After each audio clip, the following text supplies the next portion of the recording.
Que eu não sou descendente de escravos, eu sou descendente de africanos.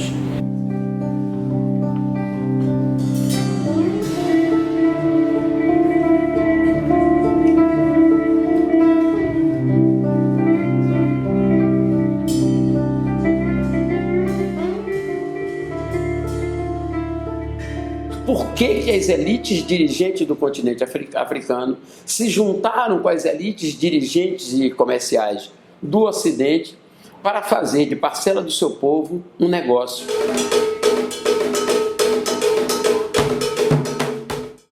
Quando eu soube da minha etnia, eu tive a certeza de que havia agido de maneira correta ao aceitar trabalhar nesse projeto. Por quê?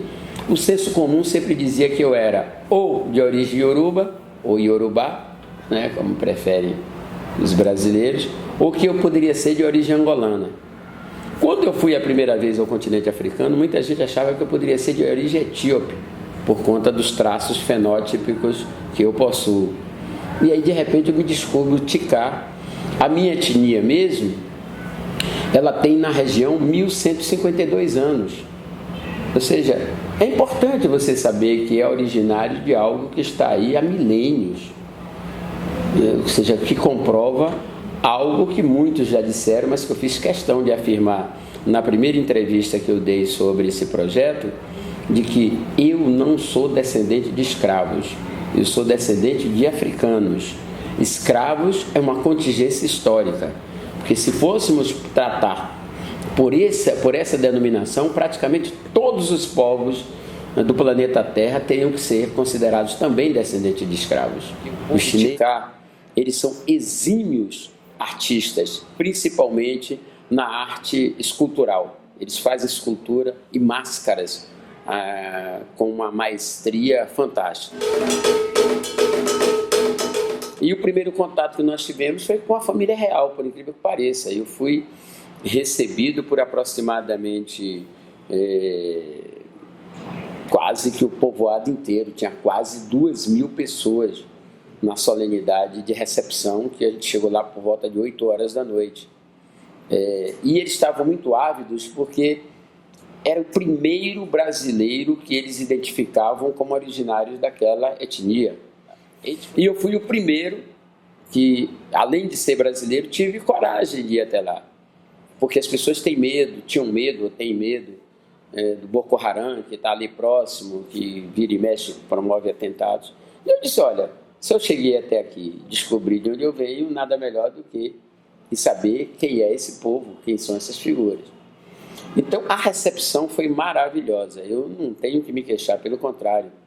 Eu fui surpreendido verdadeiramente com uma manifestação das mais eloquentes. Como é que hoje um rei de uma etnia africana das mais importantes, com 1.100 e tantos anos, compreende esse processo que ocorreu? Porque até hoje, este é uma coisa delicada de você tratar com os dirigentes africanos. Hoje, em qualquer um desses países, é um assunto que eles buscam não discutir. Eles discutem o quê? O colonialismo. Eles não discutem nem escravidão, nem tráfico negreiros. Eles tendem a ter uma resposta mais ou menos estándar, comum a praticamente todos eles, de que isso era um traço cultural daquele momento e que foi melhor que nós tivéssemos sido escravizados e vendidos para as Américas, porque se tivéssemos ficado lá, poderíamos ter sido eliminados, porque essa era a prática corrente que havia naquele período. E eu vi nas pesquisas históricas que era um hábito dessas famílias reais no continente africano de punirem os seus súditos quando cometiam falhas, quando cometiam erros, puniam escravizando-os ou vendendo-os enquanto escravo. Isso era um hábito normal existente entre essas famílias reais, entre essas estruturas de poder existentes no continente africano. Agora, o que foi o grave? É que isso que fazia parte, digamos assim, do sistema estrutural da sociedade, passou a ser um negócio e chegou num determinado momento que essas famílias reais perderam o controle desse negócio a ponto deles terem sido escravizados e vendidos posteriormente como aqueles que eles o fizeram antes. Então a pergunta era, na verdade, para que a gente possa discutir à luz de hoje aquilo que aconteceu no passado. O que é que significa isso? Não é possível que a gente continue admitindo que as elites determinem os rumos das nossas vidas.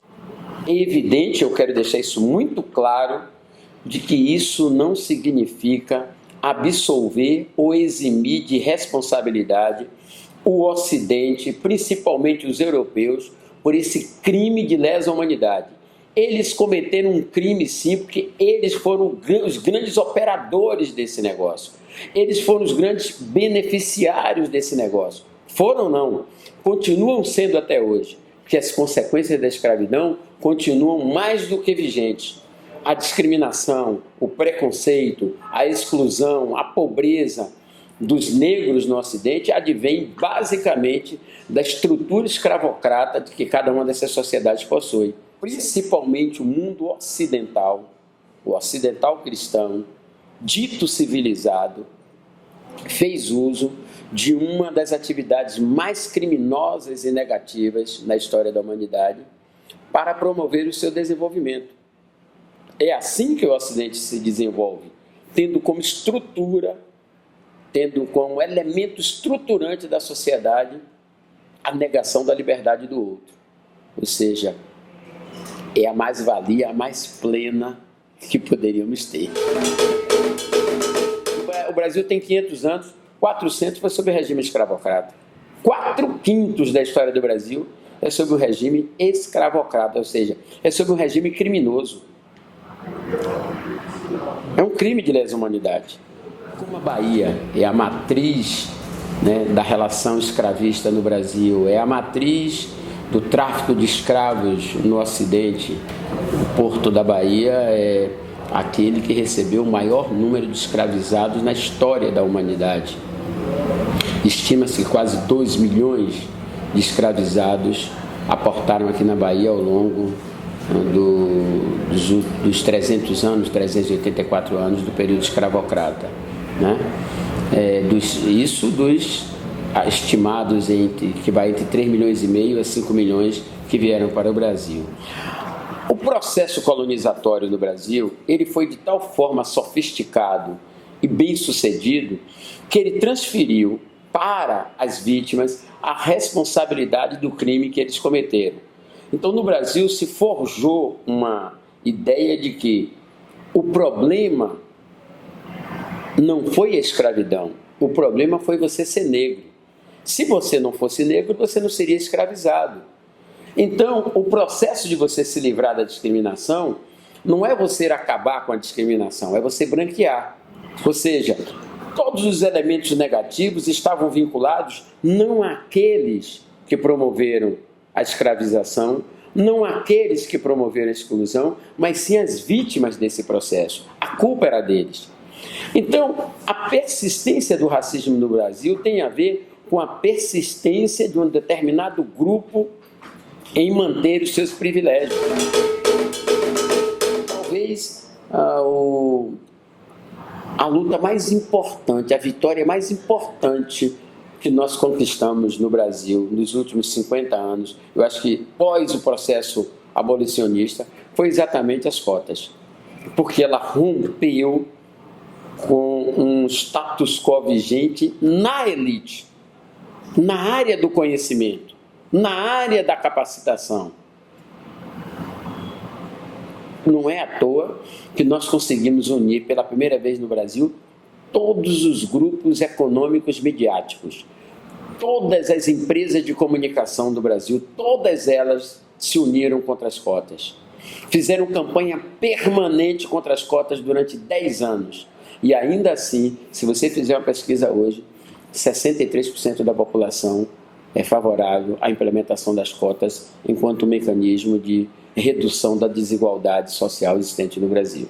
Eu sou otimista e eu acho que a gente teve grandes vitórias nos últimos 10, 12 anos Acho que a gente avançou bastante na conquista de espaços que permitam a inclusão plena do negro na sociedade brasileira.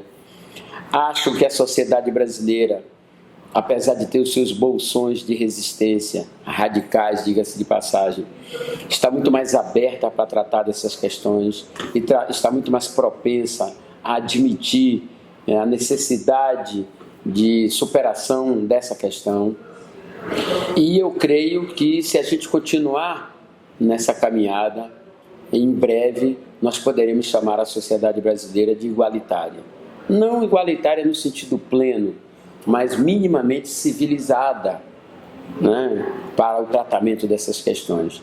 Eu acredito na força do movimento negro, eu acredito na força da democracia, eu acredito na capacidade de convencimento que nós possamos ter diante do restante da sociedade e, principalmente, eu acredito no ser humano. Eu sou daqueles que, apesar de tudo isso que eu falei aqui, eu acredito plenamente na igualdade entre os seres humanos, independente da cor da pele, da opção religiosa ou da opção sexual. Eu acredito piamente de que a nossa vocação enquanto ser humano é buscar a felicidade. Para ter felicidade tem que ter igualdade. Um professor chamado Sarra, um professor doutor da universidade lá do Camerun, ele é senegalês e ele é uma pessoa muito culta. E nessa discussão que a gente estava tendo sobre o papel das elites africanas no tráfico negreiro, né, no tráfico de escravos, ele disse algo para mim que me tocou profundamente. Ele disse que a escravidão foi uma doença que fez mal a todos, tanto a quem escravizou quanto a quem foi escravizado. E que a gente só superará esta situação quando a gente encontrar a cura dessa doença. E a cura dessa doença não passa, segundo ele, pela busca incessante e permanente de culpados ou da culpa, de se expiar a culpa, mas sim da cura. O que é a cura? A cura é a compreensão de que isto que ocorreu faz parte da história da humanidade, nós não teremos como apagar, mas nós não podemos conviver com ela permanentemente. De que é necessário que a gente inaugure um novo tempo, no sentido de que houve esse dado histórico, superamos esse dado histórico e estamos buscando agora uma relação humana, verdadeiramente fraterna, verdadeiramente civilizatória entre os seres humanos que compõem o planeta chamado Terra. Eu sou desses que acreditam nesta possibilidade de superação da escravidão, do tráfico, da escravização, da superação dela pelo mecanismo da igualdade e não pelo mecanismo da vingança ou da revanche. E é necessário que nós que somos afrodescendentes sejamos hoje solidários ao continente africano a partir do seu povo e não a partir dos seus dirigentes. Porque nem sempre os dirigentes de ontem ou de hoje defendem os interesses do povo, seja lá ou seja cá. Eu diria que foi um aprendizado, um grande aprendizado de que confirma aquilo que eu disse anteriormente. Nós somos descendentes de africanos. Um povo, ou melhor dizendo, uma civilização das mais importantes na história da humanidade. Então eu me encontro numa etapa da minha vida, aos 63 anos de idade, muito mais tranquilo com relação ao enfrentamento do racismo, muito mais tranquilo na defesa da igualdade e muito mais tranquilo em acreditar que o ser humano é capaz de superar todas essas vicissitudes, todas essas desventuras, todas essas tragédias que ocorreram na história da humanidade. E nesse particular, acho que nós, mais uma vez, temos condições de dar um exemplo para o processo civilizatório. Nós já damos esse exemplo no Brasil. Apesar de tanto não, de tanta marginalidade, somos nós a alegria da cidade. Ótimo. Apesar de tanto